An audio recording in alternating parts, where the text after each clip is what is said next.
D'abord, je vous remercie d'être aussi nombreux. Petite parenthèse, alors malheureusement, j'aurais préféré dans d'autres circonstances, mais M. Finkielkraut, vous avez battu tous les records d'audience et de fréquentation dans notre synagogue.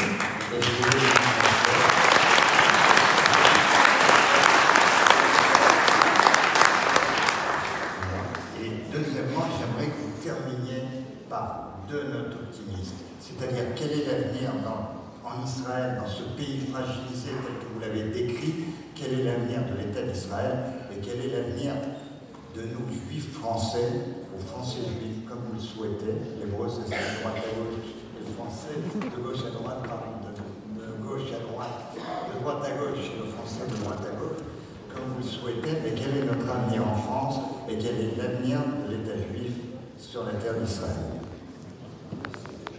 Oui. Est-ce que j'ai fini? Qu'est-ce qu'il a dit? Il va y avoir fini. Je suis malheureusement incapable de prédire l'avenir. Ce que je souhaite, c'est que, évidemment, Israël sorte victorieux de toutes ces confrontations. Et j'espère aussi que les Israéliens retrouveront une langue commune. Voilà. Ça, je le disais, il y a deux Israël irréconciliables en Israël.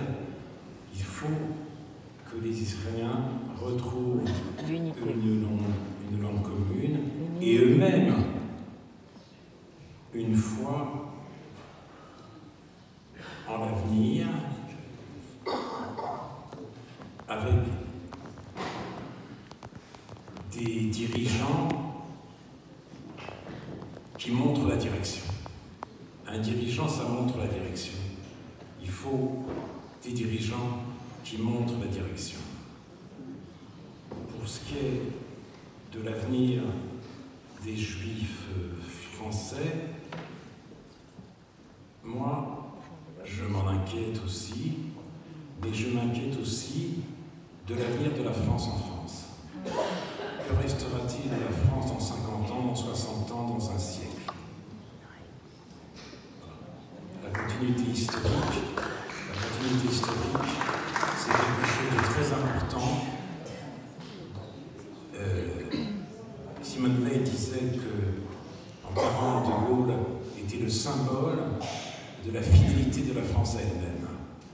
Il faut que la France, tout en avançant bien sûr, puisse rester fidèle à elle-même. Oui. C'est aussi ce qui pourrait arriver de meilleur aux Juifs en France.